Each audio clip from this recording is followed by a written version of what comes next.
Welcome to Global Connections on ThinkTech Hawaii. I'm your host, Jay Fidell. This episode is called Russia-US Start Ended, analyzing the potential global nuclear threat. Actually, it's more than potential. It's Dr. Strangelove revisited. Our co-host for the show is Roopmati Khandekar. Welcome to the show, Roopmati.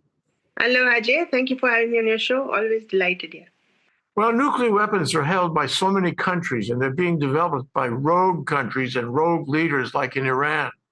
And they really did require a more robust arms control treaty.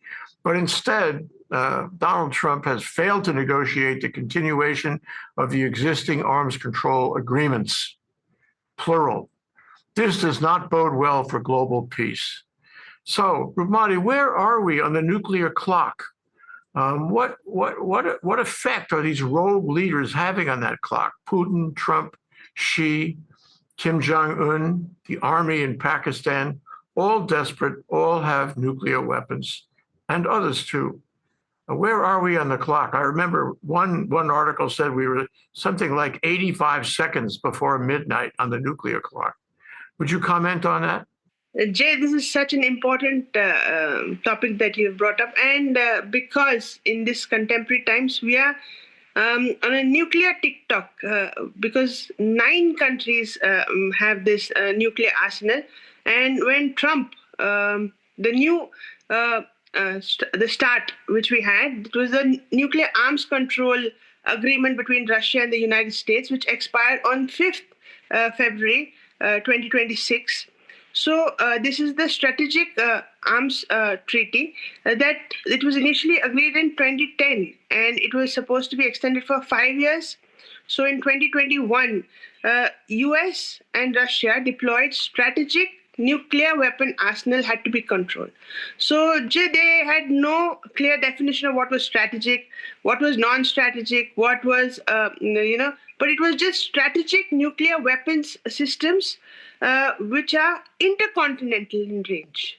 So they can be launched from Europe into America and America to Europe. So this was limiting the United States and Russia to an arsenal of only 1,550 deployed strategic nuclear weapons on 700 nuclear delivery systems, that is airplanes, you have intercontinental ballistic missiles, you have submarine launch missiles, and to 800 deployed and non-deployed nuclear launchers of those missiles and airplanes which can launch the nuclear weapons.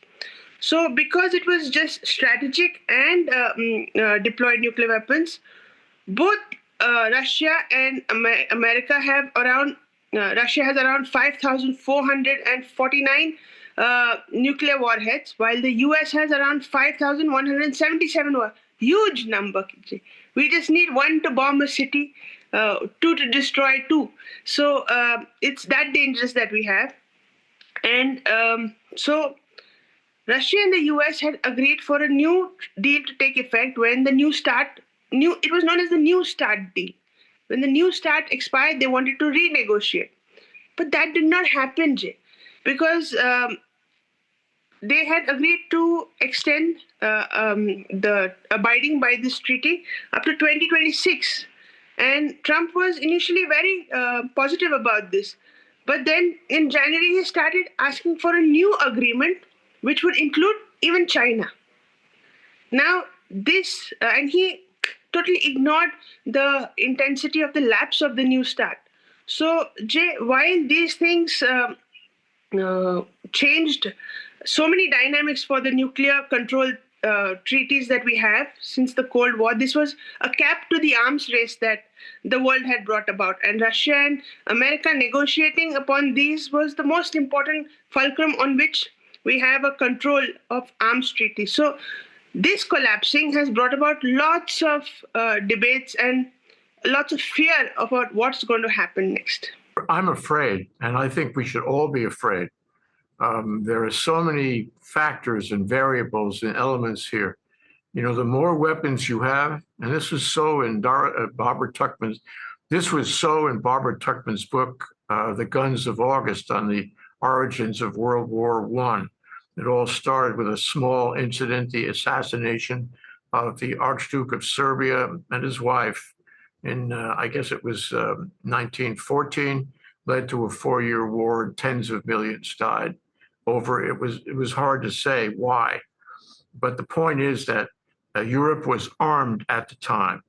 Europe had war plans at the time. They had all the countries around had built scenarios for how they were going to deal with attacks and retaliations. And that one event, led to a 4-year world war. Wow. So here we are, and it all seems to be pointing in that direction. The more weapons you have, the more likely there's going to be a war. The more nuclear weapons you have, the more likely it's going to be a nuclear war. So, yeah, let's talk about Obama's non-proliferation agreement with Iran. That seemed to be in place, didn't it? And all of a sudden, Trump broke that up into little pieces, and he hasn't been able to put Humpty back together again, doesn't want to. What's going on there? Obama Jay was very proactive in this nuclear arena that we talk about, because the Nuclear Non-Proliferation Treaty, which was taken up in 1968 and indefinitely extended in 1995. Jay, even he had said the start should include deployed, non-deployed, strategic, non-strategic. Every nuclear weapon should be under the umbrella of the START. So Obama was working on two main treaties. One was the NPT and one was this START. But Russia refused for a blanket covering of deployed and non-deployed and all types of weapons.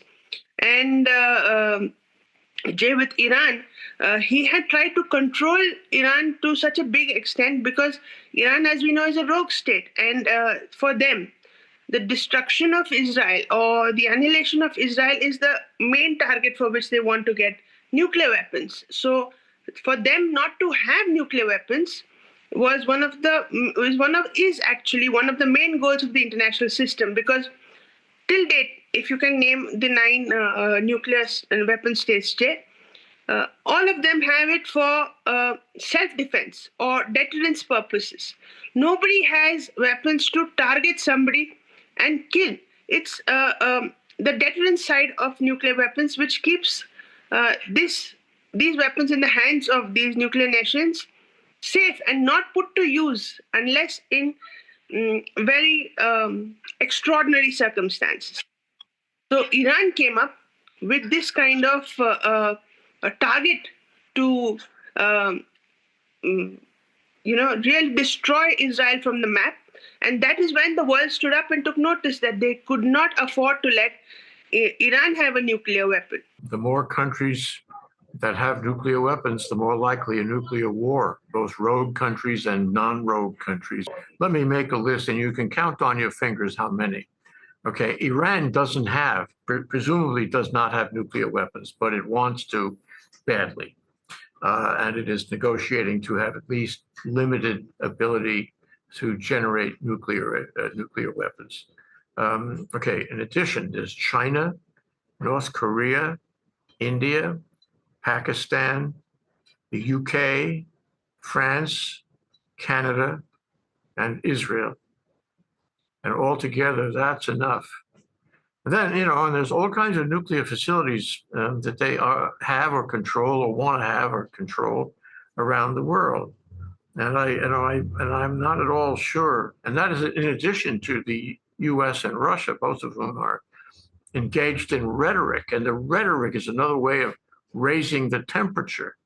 So I count 10 myself, and that's without Iran. Okay.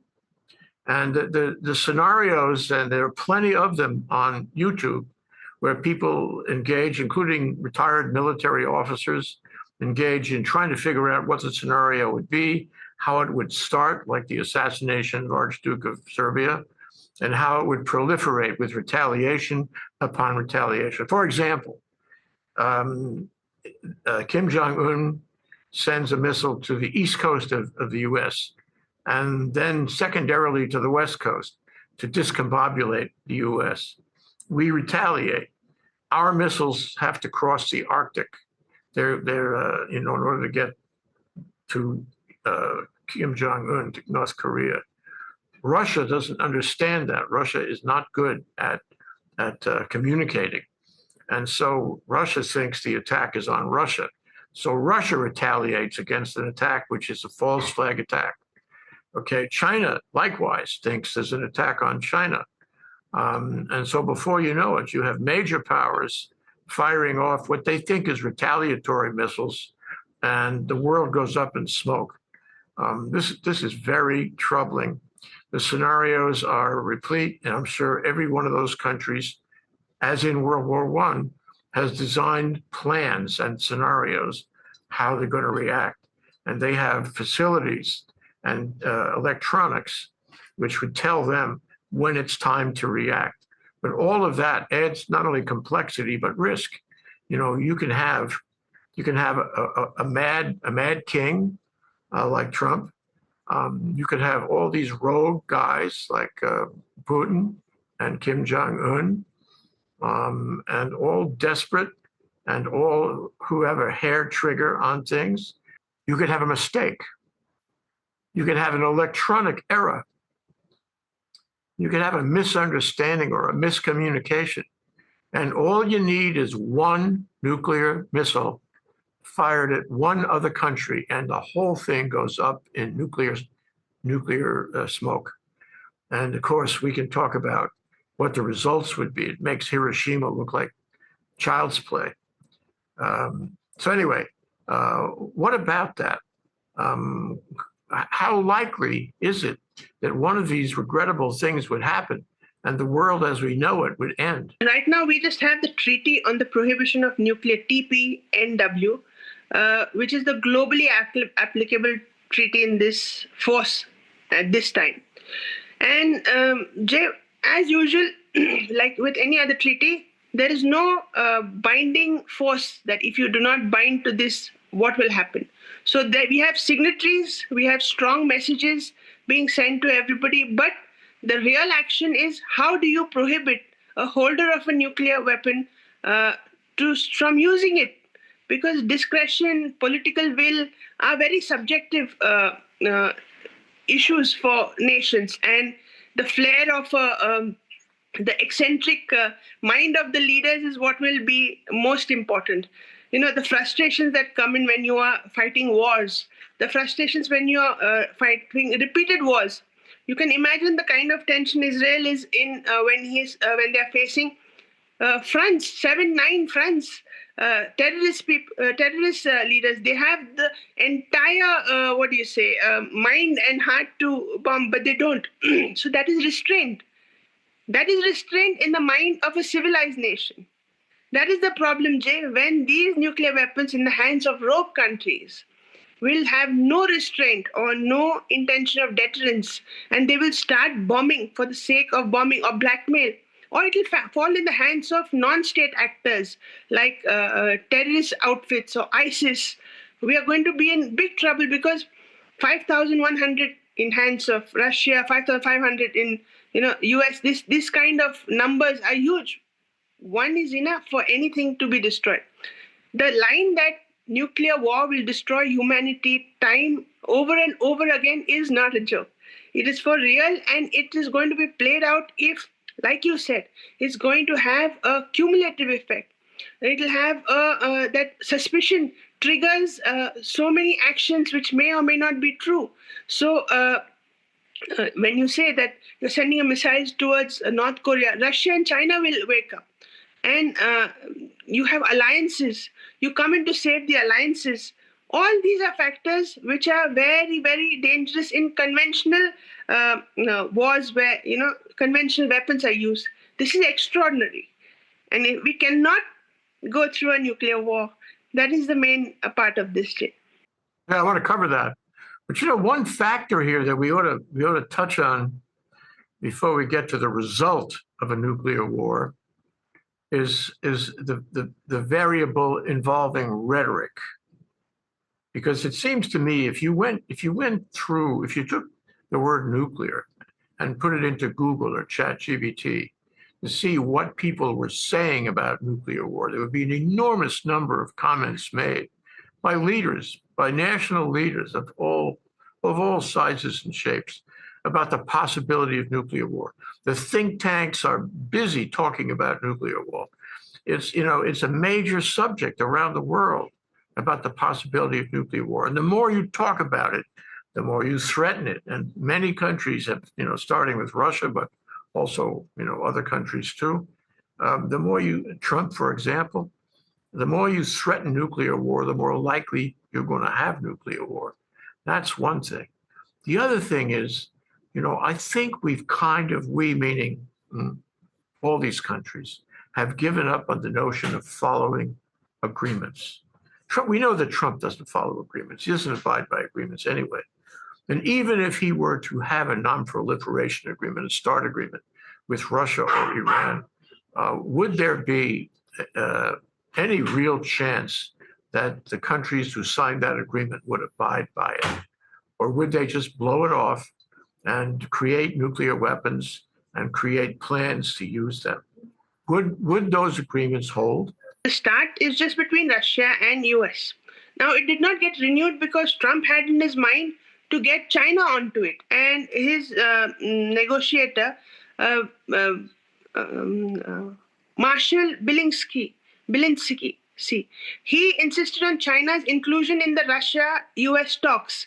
And he went to the extent that when they met in Vienna in June 2020, he had Chinese flags placed with empty chairs.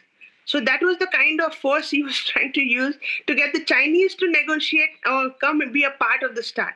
And China called it unserious, unprofessional, and unappealing. So Chinese are clearly not interested in this. They have they are planning to go to the point of 1,000 warheads by 2030. That is their target. We don't know exactly what the Chinese hold because they have the secrecy around them. So 1,000 is their target. And they're not going to stop and they're not going to come in between because they're competing with the Cold War giants. They want to, China is very ambitious. They want to come number one in all these places. So they don't want to come onto the table to strategically prohibit their proliferation. So Chinese didn't come. So Trump and Putin had to go through this process of including this START treaty amongst themselves because without it, they don't have any limits now. Deployed, non-deployed, strategic, non-strategic, that is now not able to come to the forefront. And they just follow the 1988 agreement in which they initiate an intimation to the other person that we are going to deploy just the intimation, nothing else. But Jay, what would be more important that they would include or they would get the top 5 of nuclear states or permanent members of the UN to come and agree to at least have a initial discussion on who would employ it. But that doesn't work in war. War is very spontaneous, impulsive, and secret. So to expect them to come to the table and say we are going to deploy this on our enemy tomorrow would totally finish the purpose of war. So what are we asking for? We are asking idealistic means of transaction in a very immoral world today. Yeah, well, the old notion of deterrence doesn't work so well anymore. The Article 5 of the NATO treaty, I'm not sure that would work. If there was a nuclear attack on Western Europe, would they really respond? Could they really respond? Not clear to me. Can they make a decision like this? Europe has a problem making decisions, But the other thing I wanted to mention and ask you about is the technology. An intercontinental missile fired from North Korea could reach the East Coast now. So they've come a long way, not only in terms of the bombs, but in terms of the delivery systems. And it would take half an hour, maybe 20, 25 minutes or half an hour for that missile to fly across the world and reach the East Coast of the United States, and less time to reach the West Coast, because they have the technology. However they got it, they may have gotten it from China, they may have gotten it from Russia, but they have it. And then, of course, you have these other kinds of advanced technologies that have been built into these weapons. You mentioned that China is very secretive, but we do know that China is working hard to get ahead of the U.S. And the U.S. has an old, decrepit system of defense and retaliation. We may not be as advanced as they are. I'm sorry. So you have technology is kind of leaving us behind. The people, the country that designed it in the first place tends to rest on its technology. The ones who are emulating it and copying it, they're the ones who are making more advanced technology. And I think that's what's happening. So this makes nuclear war much more dangerous. It makes nuclear bombs much more dangerous. And, I think we have to cope with that possibility. It's, as you say, it's one bomb would not only set off a number of bombs, but one bomb would be much more powerful and would, as I said, would make Hiroshima and Nagasaki look small. Your thoughts?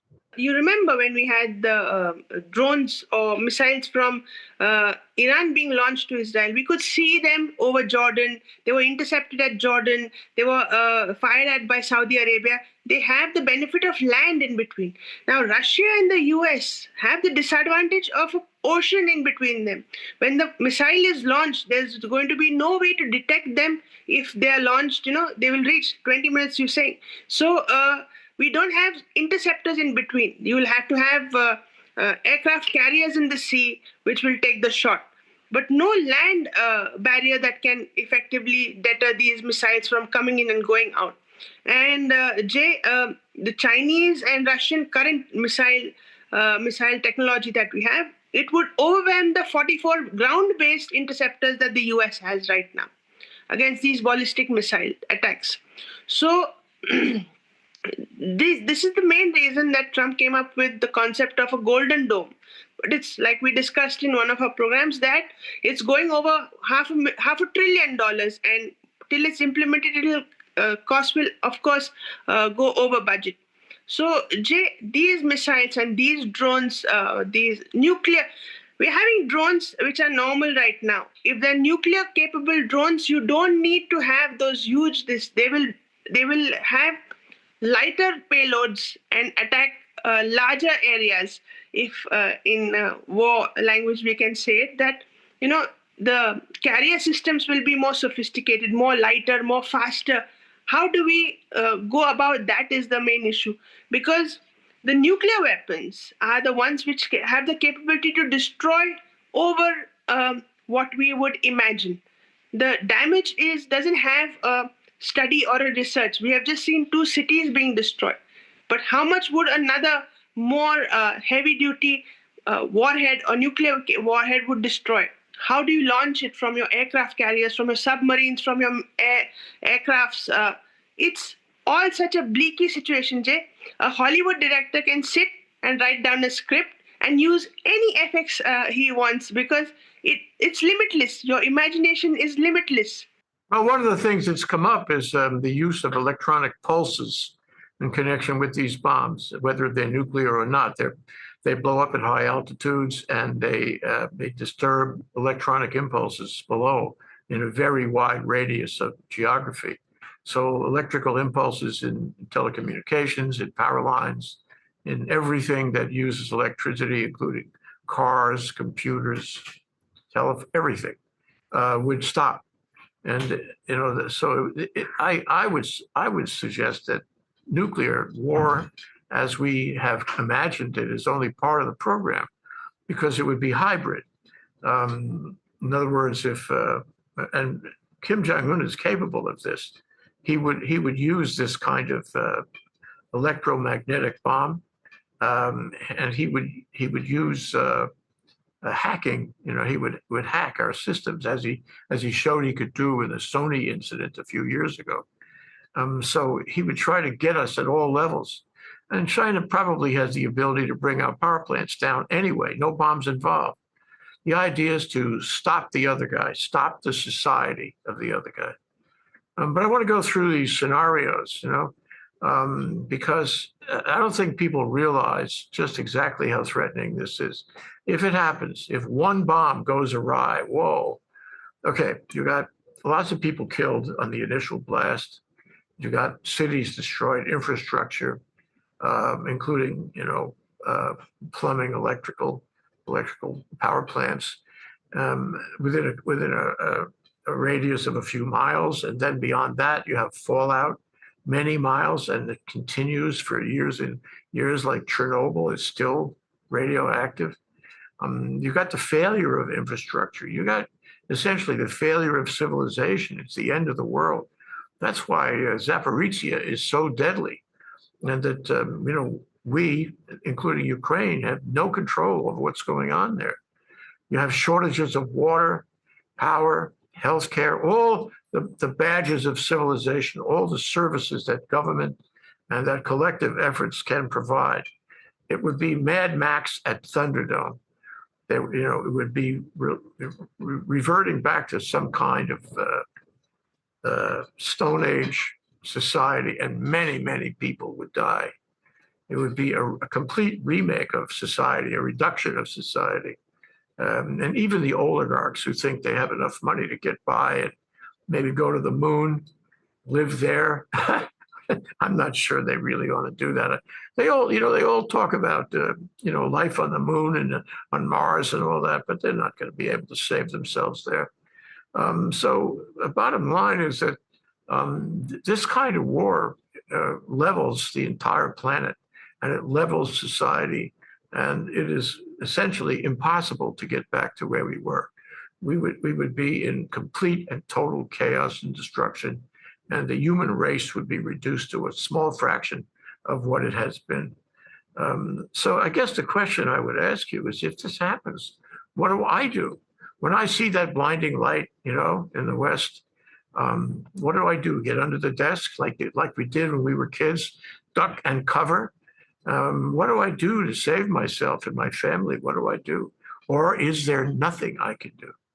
Nothing we can do, Jay. You say it right. You say it clearly, because those were the good days, we can say, when the world wars were there. Because now it's something of a scenario which is going to be apocalypse. And, you don't know who's going to attack where, what is going to be the effect of the attack, what is going to be the after effect of the attack, because nuclear radiation, effect on the future generations, you have this kind of imploding scenario where you don't have anything left. And even though the world has seen the gruesomeness of the Hiroshima Nagasaki incidents, they don't learn. And two of the leaders, this Russia and America, are the two leaders of the world. When they are not ready to sign a bilateral, it's going to set a bad example for the others. They are not going to come to the negotiating table. So for everybody to do is to get them on the table and decide on a treaty. When they decide a treaty, they set an example.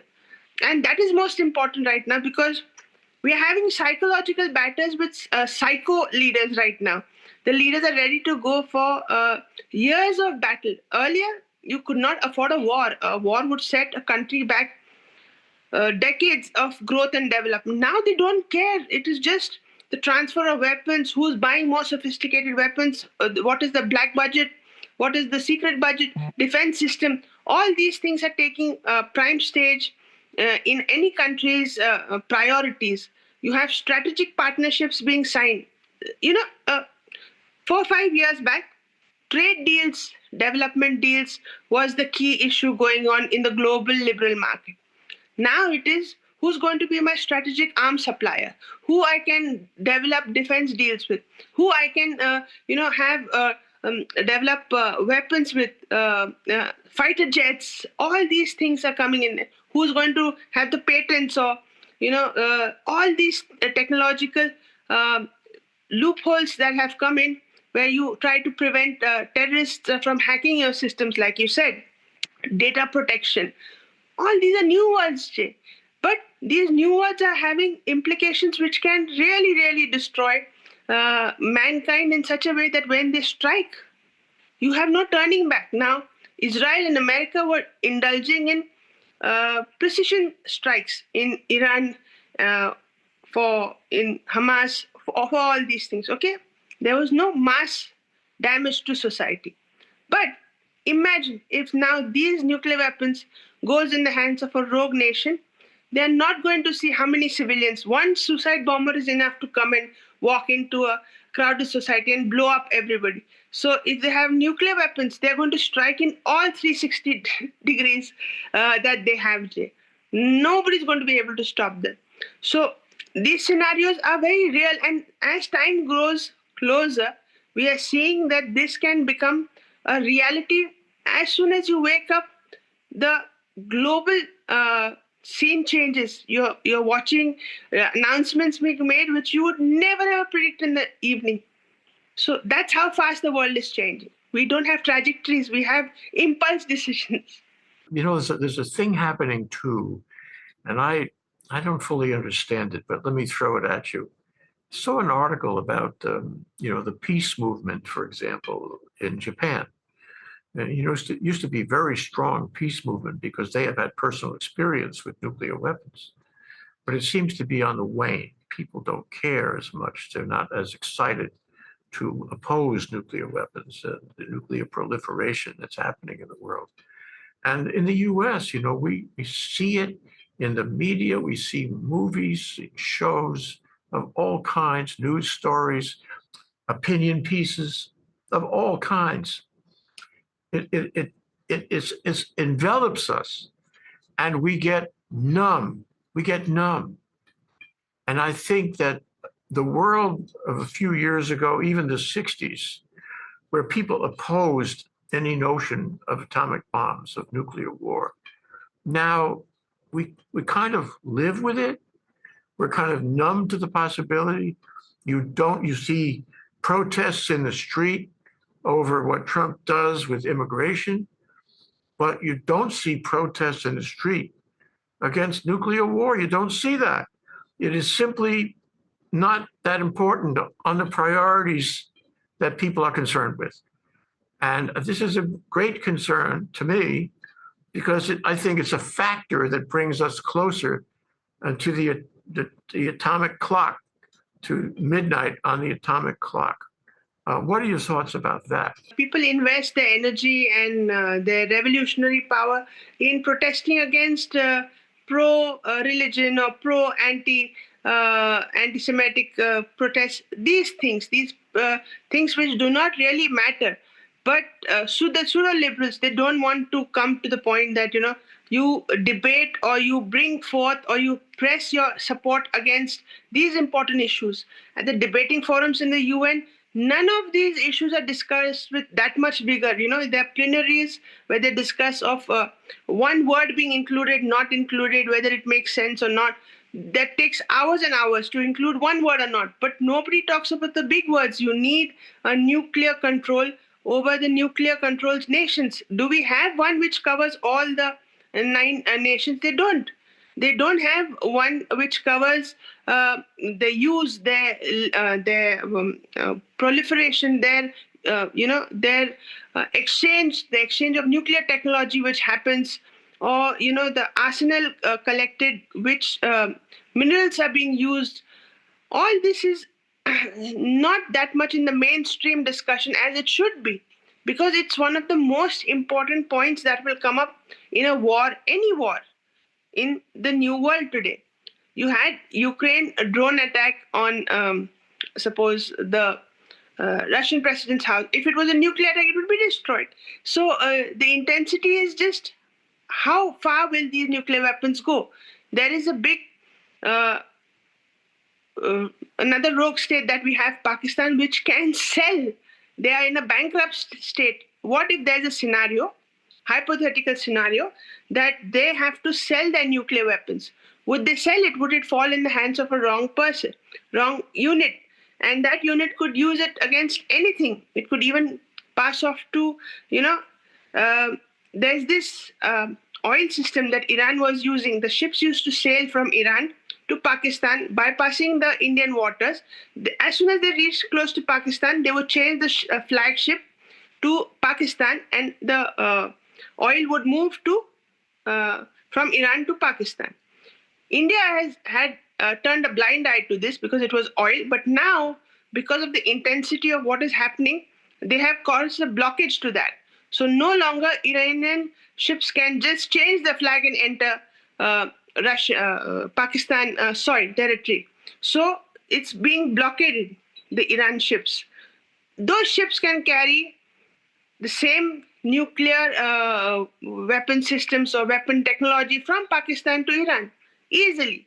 So we have to be careful of these leakages in the nuclear setup, Jay. And there is literally no mechanism that the international system has to limit this. No rules. Yeah. Well, your discussion makes me remember 9/11. If those terrorists had had a nuclear bomb, they would have used it against the U.S., and that remains a possibility, perhaps a greater possibility today. And we've listed the countries, including rogue countries, that have the bomb, might use the bomb, but there are terrorists, and if they had the bomb, they would use the bomb because they don't care about the results. So I want to cover one other thing with you, and that is, Trump and the United States. The U.S. used to be a leader in the world, used to be the city on the hill in all ways, or in many ways anyway. And now we're not. Now, instead of looking for peace, we have not the Department of Defense, but the Department of War. And we have attacks against the sovereignty of others. We have huge flotillas moving hither and yon to do battle and destroy things in various parts of the world. And we have a lot of bombs, a lot of bombers and submarines that can launch bombs and so forth, nuclear bombs. So if Trump remains president, and for his term or the term after him, and whoever occupies the office, the risk is very great because he doesn't care. And let me also add that when I listed the priorities, I didn't mention climate change. Climate change is also something that we have not been talking about. Trump has taken that off the priority list. But climate change doesn't happen in seconds or minutes. Nuclear war happens in seconds or minutes. So it seems to me that one of the solutions here is we've got to get him out of office. And we've got to make non-proliferation a platform point in this next election. And if a candidate comes up and says, I will represent the United States, I will do what I can to get off the nuclear clock, I will do what I can to make non-proliferation agreements with whoever has the bomb, that would be about the only significant thing we could do. But if you leave him or the MAGAs in control, that won't happen.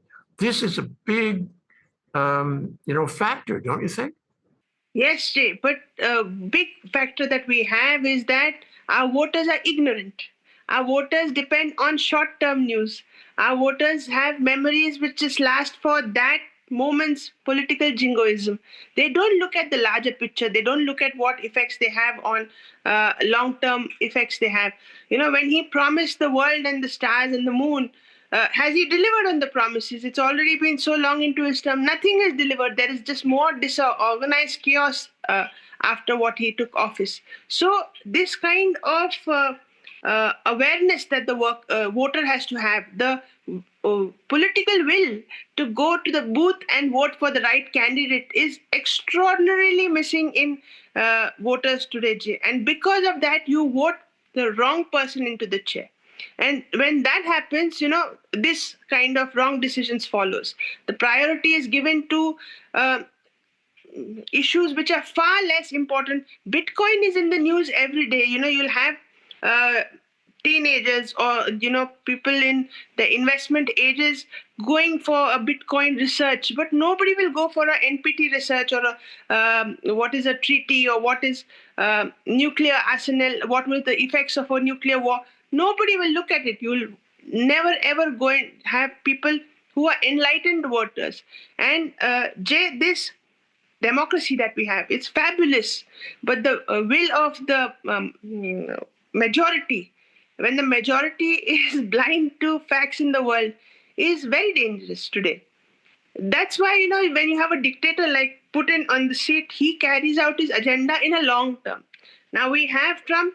If his follower or his yes men, if they come into power, they are going to continue with this same kind.